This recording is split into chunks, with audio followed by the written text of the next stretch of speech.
the striving to be authentic is actually what leads a lot of women to start their own businesses, to do their own thing. The drive to want to be autonomous, to be authentic, to be independent.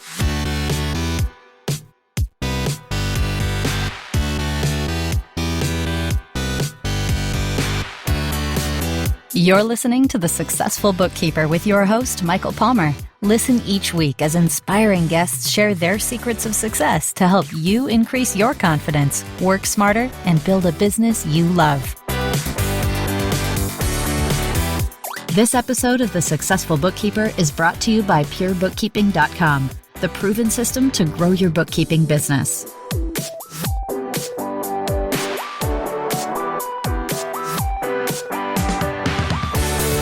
Welcome back to the Successful Bookkeeper Podcast. I am your host, Michael Palmer, and this week we have part 2 of our fun conversation with Dr. Arin Reeves, who is the president and managing director at Nextions LLC, on the way. In part 1, we had an interesting chat about how to deal with bad clients. In this episode, we'll continue that dialogue and also discuss the concept of your life hours. Alrighty, let's get to it. I think it's a trap to say, well, look, I can't do this because of finances, or I can't live a better life because of some barrier. But that's just momentary in this moment. But if we don't say, I want that for my life, it might take me 10 years. But that's a journey worth taking if it's going to mean that I get what's going to fulfill me more in my life. And it's something, a concept that I learned from one of my mentors, Peter Cook, was life hours. And we're kind of talking about a little bit in that. And like, if I start thinking about a client, I'm burning up my life hours. Exactly. My thinking, like my mind is burning life hours thinking about a client. If it's not a happy thought, I'm burning up life hours in an unhappy way. And so this is a similar thing. It's like, I don't like what I'm doing, or I don't like these clients, but I need them because of the money. Well, make a choice to say, I'm going to build a business with all those assholes. I don't know what Apple will think about our language on this podcast, but who cares? Well, if we want to legitimize it, in the book, I do have a chapter on cursing, and I have the chapter really goes into kind of the scientific value of cursing on our emotional health. And so we can have an actual debate. Yeah, we can actually have a debate on cursing, because if people just want to censor, they're kind of, messing with our mental health. And I don't think they want to do that. So we should have a scientific debate on it. If anybody wants to go there, I'm happy to go there with them. Well, I'm refreshed. I'm okay with it. I know I feel better often after I curse or something like along those lines. But that's a whole nother episode. Let's schedule that one out, because it'd be an interesting conversation to talk about that, because there's the feeling I get from a curse, but then there's also the receiving. And it's like, I can hear someone curse as it like exact words, but it, like the way it lands with me, depending on who that is, it lands differently. It's very odd. I've noticed it over the last couple of years, where it's like, I might say something very, some awful curse, and yet, if I hear somebody else say exactly the same curse, it's like, oh, that didn't sound very good. Well, because it's not the word. It's just like when you hear somebody say sorry.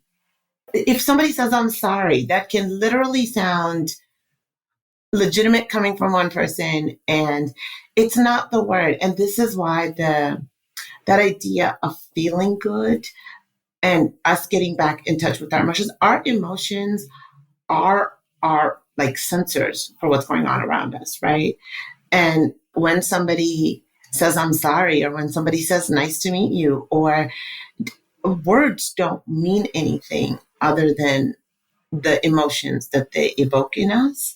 And so, like the same people using the same words, even on different days, evoke different emotions, because they mean slightly different things. With that, so when someone says it, like, what you're sensing is that they didn't curse to just sort of, have an expectation. They curse because there's some meanness behind it. Those same people, even if they didn't curse, you would get the same feeling, right? And we've been around plenty of people that don't curse, that say, words that appear very sweet on the surface, and you walk away like you've been slimed. Like that didn't feel good at all. And so we're really, really good bullshit censors as humans, as we have to be. It's a survival mechanism. So we're sensing what the person is saying behind the words. And so curse words are, I mean, like, if anybody, if any of your listeners have kids, like a kid being forced to say apologize to their sibling is like insincerity embodied, right? And that's not an apology. And at the same time, we'll say, like, say you're sorry, and they go, I'm sorry. And the words have no... That never happens in our household. Exactly, right? The words have no connection to the emotion. And which is why cursing is a good... I love talking about it from a scientific perspective, because we're not reacting to the words, which is why when some people curse, it doesn't bother us at all. And other people curse and we're like, wait a minute, but it's not the cursing, it's their intention. And if they had said good morning, our bodies would have reacted the same way. So it's, I'm just in favor of cursing. If you don't have any malintent in your heart, curse away. Yeah, no, for sure. And the way the way you said asshole it just landed very nicely. And so it's like it's congruent with who you are. And that's, I think, a piece of that is I hear that, and it just does, it's as if you're saying, apple, Exactly. or banana, like it lands, and where certain people, and I mean, it's a really interesting, because language matters, and it's like, it's the language, but it's like, what's going on behind the mind and the unconscious, or before the words. Exactly. Makes a big difference. So if we're in front of a client and we're not being congruent with our true thoughts, or we're not comfortable, whatever the case may be, they're going to hear something totally different. Exactly. Than what we're actually saying. Exactly. And someone asked me once, because I said, I was talking on a panel or something, and Sky raised his hand in the audience, and he said, does anyone ever get bothered when you say no asshole rule? I was like, only the assholes are bothered by it. Then he kind of was like, glinted at me, and he sat back down, and I was like, but I'm just saying, because I could use 15 words to tell you what I mean, or say this, and most people know immediately what you mean when you say that, because they're like, yeah, the person who doesn't care about your time, the person who is late all the time, the person who's mean unnecessarily, the person who's rude, the person who's selfish. Yeah, you could say all that, or you could just say asshole, and it gets it, right?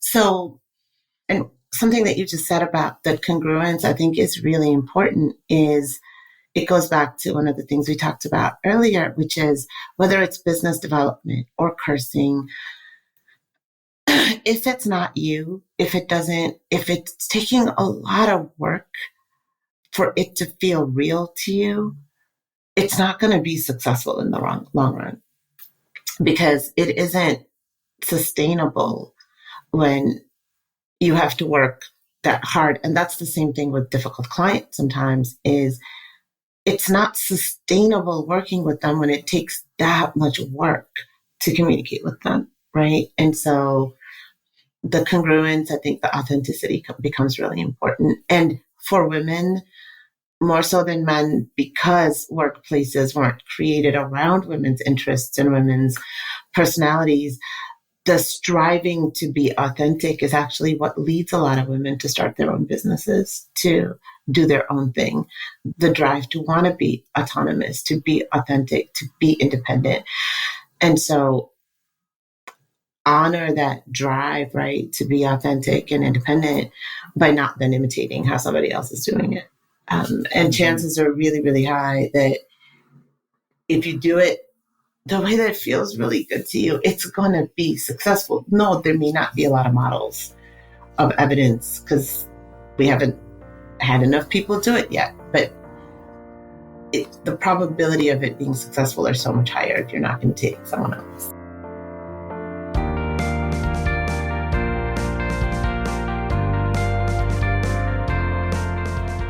absolutely agree. And it's so, I see it in our community with different, just in my mind, thinking about where people have this, it's almost like this transformational moment where they get to this point where they go, you know what, this is what I want, Mm-hmm. and all that other stuff I don't want. And the moment they make that choice, the things just start to click in their life, because they're more happy, they're more fulfilled, they're bringing different energy to it, and it shows up differently, and the people react differently, and all these things matter. And so, some really great connecting of the dots for our listener, the community, really being in touch with yourself, knowing who you are, knowing what you want. These are all, we've had the conversations before, but I think the science behind it is refreshing to know. Mm-hmm. There's a reason why these things are, and why we see models of people. It's like, why is that other person successful? It's not because of what they're doing so much, but it's maybe more the way they relate to themselves and how they value themselves. So if you didn't have that and you tried to do what they were doing, that's where the failure would come from. Exactly. And you have to take into consideration, like, what are some of your natural talents, right? Like, I was a mediocre basketball player in high school. I loved basketball, like loved it. I would have loved to go pro. But, I remember one time watching an interview, with Michael Jordan, where he said, I practiced 8 hours a day. And I was like, yeah, but if I practiced 8 hours a day, this is not going to result in that. And so if you have those skills, like taking those raw strengths, those raw talents, and then you practice 8 hours a day, you become amazing. If you have the same talent as Michael Jordan and you don't practice 8 hours a day, you don't end up being amazing. But if you have mediocre talent and you practice 8 hours a day, yeah, you're still not going to be amazing. So it's that mix of, be honest with yourself, right? Like, what are you good at? Like, what does come easily to you? Where do you shine? And really do that, hone it and master it. And then success comes, much easier. And I look at some people, and someone once told me, like, Arin, you should run for office. And I'm like, this was a politician. And I said, well, what do you do? He goes, well, mostly I'm on the phone asking people for money. I was like, do you have any idea how badly I would suck at that? Like, I would fail on day one. And I said, so no. And he goes, yeah, well, I never actually thought about it from the perspective of like what I do. And I said, so it really does come down to like, what are those things that you do every day that you really, really, really like and you're good at? And that's the energy management piece. Is the more you're trying to force yourself to do something you hate, the less successful you're going to be at. Your book is about energy management, and I'll just read the title again: In Charge, the Energy Management Guide for Badass Women Who Are Tired of Being Tired. You mentioned pandemic, more women are coming out of this tired. Is that about burnout? Is that about, like, why is it that women are having a tougher time during the pandemic when it comes to energy? I think women have always had more, responsibilities at home, especially if you have a family, if you have, again, not all women, not all men, but more women than not have more responsibilities. So when we all went home, women just had a lot more on them, especially if there were younger children in the house and education and all of that. Also, women have historically been more of the emotional managers in friends and in family. And so you're managing other people's emotions as well, which female bosses, for example, female managers spent a lot more time with people saying, are you okay? What can I do to help you over the pandemic? And that, I think, exhausted people. I also think you just have the sort of separation from community, especially girlfriends, female friends, female community was harder on women because they relied on it more for emotional support, not for social connection, but for emotional support, which is different than for social connection. And so I think that coming out of it, women realize just how much emotional work that they're doing. And it's why, every single client we're working with right now, whenever the client is talking about back to work policies and people coming back into the office, you have a much higher percentage of women than men saying, well, wait a minute, like, I don't want to come back to the office right away. Like, I want to figure out the balance that works for me. So I think for a lot of different reasons, women, and I think it is more true for moms, but it's been equally true, I think, for single men versus single women. And it's a phenomenal set of articles last year called The Primal Scream in the New York Times, where they really looked at this idea of what was happening to women during the pandemic. Amazing. It makes a lot of sense, all of those factors. And you mentioned community being so important to women, and physical communities were non-existent. Exactly. And so that would have been a major one. You talk a lot about burnout. How do we see burnout coming? And then when it's here, how do we deal with it? Yeah, I think burnout is not just being tired. You can't nap your way out of a burnout. You can't vacation your way out of a burnout.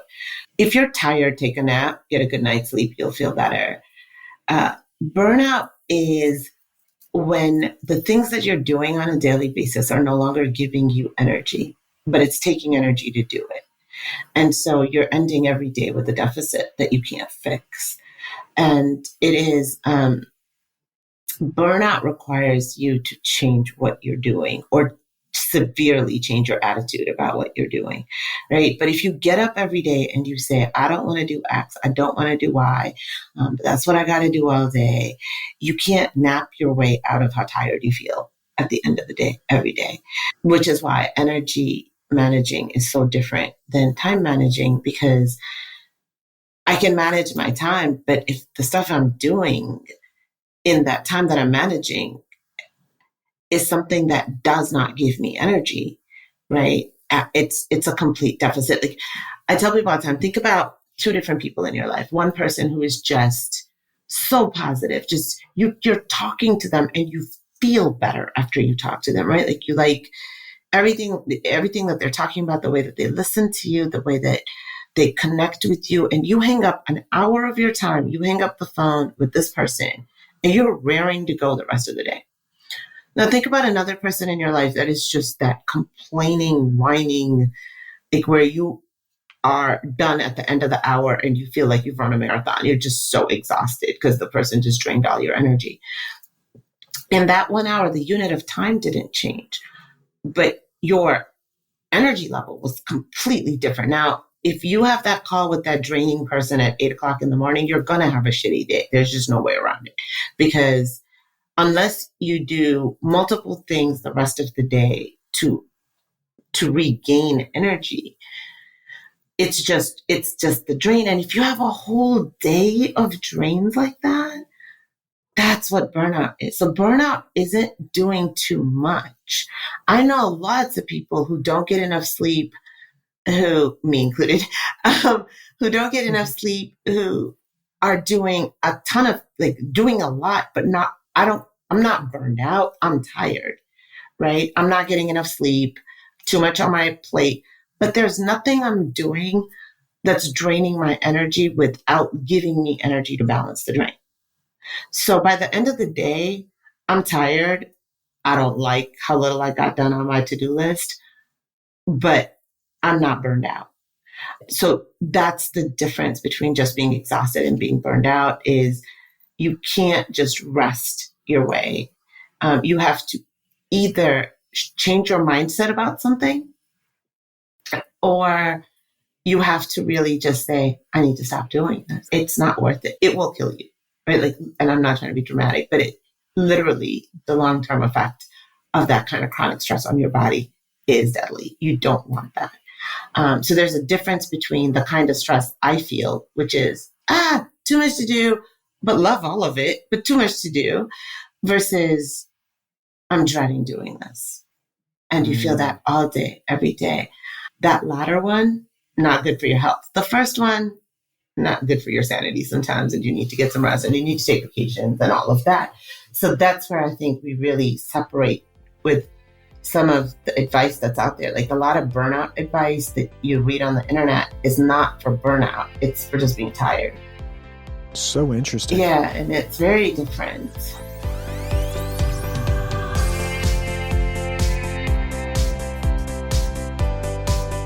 Very different, very important to consider and think about, because I mean, it comes back to some of the things we were talking about earlier around clients and, working with assholes. Is it's becoming more and more talked about, which is the effect of negative stress. Yep. And how it manifests in our bodies. There's cancers, there's illnesses, sicknesses, all sorts of stuff, which it's one of those things. I mean, we could talk about it all day. A lot of times people won't even think about things because they're so far off the future. It won't happen to me. But it's becoming more and more real that these negative stress, burnout, as you're saying, and you're defining it very different than many people would talk about burnout. They would talk, you're absolutely right. It's more, you're overworked or you're doing too much. You just need a break. You need to take a vacation, hit a reset button. Whereas burnout, you're constantly doing things that are putting negative stress on your body. That has a huge cost. If we thought about that more, the asshole tax is going to go way up. Exactly. Because it's like this is beyond an asshole tax. It's like killing me. Exactly. Poison. It is poison, and it's not just in our professional lives. It's in our personal lives. It is. You have to stop and ask yourself, what am I gaining from this? Is this balancing? Am I getting as much as I'm giving? Because at the end of every day, it's fine to be tired, right? It's not about not being tired. I'm one of those people that if I get more than a certain amount of sleep a night, I'm actually tired the whole next day. I need constant activity to just keep me going. But I've had times in my life where the things I was using for the activity were not giving me energy. They were just taking energy. That's not replenishable. Those deficits you can't make up for, right? The energy that asshole client is taking from you, they can't pay you enough for that because you have no way of replenishing it. That client that just makes you work really hard but isn't an asshole, when you go on a bike ride or you go on a walk or you cuddle with your dog or whatever you do, that hard work energy that you just put out can get replenished, right? With that cuddle, with the glass of wine with your friends, whatever it is. But that energy that asshole took from you, it can't get replenished because you don't feel, even if you go for a walk, you come back, you're just as pissed off about that asshole. You don't feel better about it, right? Because it's not replenishable. So that's the part. And it's hard to have these conversations with people because people talk about, you don't understand, and my financial life is different. And yes, I get all of that. It is. I'm a single mom, right, of 2 kids. All of that is, I get it, but you're so right. We are not taught to think of it in terms of the ultimate price we may have to pay for this, which is different than, and I encourage everybody to read. You can Google this online, but this collection of nurses who worked in hospice care. They put together stories of what are the last things that people talk about on their deathbed. What do they wish they had done more of? What do they wish they had worried less about? And it's very morbid and but it's very eye-opening about, we never expect, those sort of sad situations until it happens to us. But if it were to happen to us, what would we think about differently? It's, what I've read quite a bit of that, and it was a long time ago. It was actually a different book. It was written, I think, by emergency doctor who had written a book about all the different emergency doctors who had people come back from what they would say is a legal death. Uh-huh. and then they come back to life. And I remember I didn't read the whole book. I was actually leafing through in a bookstore. I never did buy the book, but I probably should have. It was really interesting, but I was leafing through it, and what the people would say, it's like, I saw the light, I went to the light, and it's like, well, what did they say? What'd you get out of it? And it's like, why are you here? And a lot of the similar themes would come back. Yep. It's like, we're just here to learn. Yep. We're just here to it was like increase our capacity for love, and to increase our wisdom. It was those two resonated when I read the book. It was like, that was it. It's like, we're just here to increase our capacity for love and increase our wisdom. And then also with this whole concept of deathbed conversations, it's like, nobody's talking about the work. It's like, regrets. Like, people are just like, I wish I spent more time with my kids. I wish I spent more time smelling roses. those cliches are real. Cliches are usually cliches for a reason. Yeah. And it's, and the thing is, like, I guess because I moved around a lot as a kid, I had things kind of snatched constantly. Like, if I would get comfortable, like, I would move again.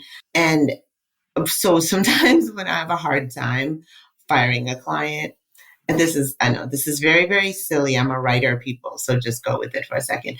But I would literally say, what if I would write an email from the client to me firing me. Right? Like, wow. Because if a client fired you, you'd figure out a way to deal with it. So I would say, well, I'm having trouble financially, but what if this client fired me? And I would say, okay, well, what would that look like? And then I would literally send an email to myself pretending to be from this client, firing myself and saying, oh, well, shit, I don't have the client anymore. Okay, well, I guess I'll deal with it now. And it's like, it's the same outcome, right? We no longer have the client, but if they fired you, you would figure it out. But you don't want to do that because you're firing them. And so, like I said, sounds weird. I'm a writer. Go with it. I make up stuff in my head all the time. I love that. It's a mental construct that is powerful.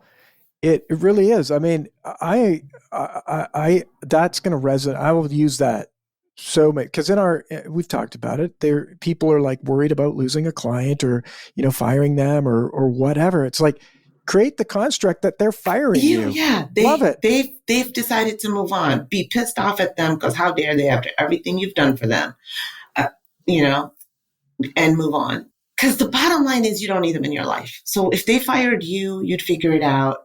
If you fired them, you'd figure it out. If what it takes is for you to feel like they fired you in order for you to be able to do it. Yeah. I mean, 90% of our thoughts every day are mind games we play with ourselves. So why don't we make some of those games fun, right? Yeah. Make the games work for us. Absolutely. I love that. I love this. This has been an amazing conversation. We've redefined what it means, what to say. It's not worth it. You know what? When it's not worth it, it's not worth it. It's killing us. Exactly. Right? And lovely mental construct around, if it's, they fired me, make that context. I just absolutely love that. This has been such a refreshing conversation. And I'm so grateful for you to share your years of experience, your wisdom. It really is a gift to our listener for you to share all of this information with us. I truly hope that our listener will go out and buy your book. Is there other resources that you want our listener to know about if they want to learn more about you and the work that you do? I mean, they can go to ArinReeves.com. There's other books there, but I really hope that what this conversation does is for listeners, I mean, if there's anything that resonated in this conversation, that they actually do it, right? Like make that one little change that gets them juiced again. So that's my hope more so than them looking anything else up online.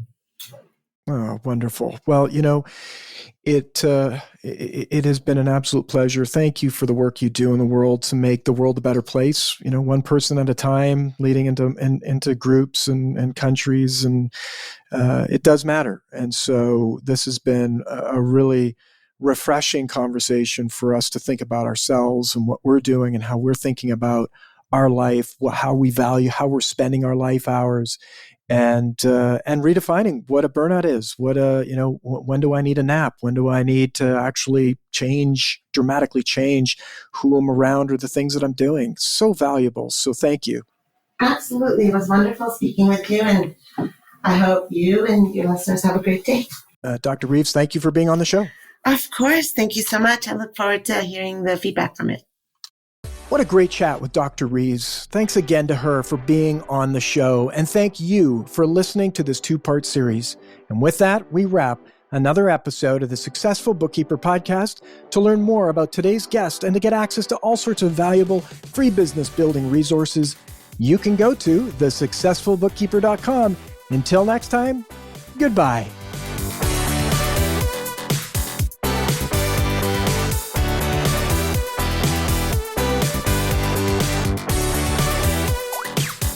You've been listening to The Successful Bookkeeper with Michael Palmer. For more information and to download the resources mentioned in this episode, please visit us at thesuccessfulbookkeeper.com. Thank you for listening.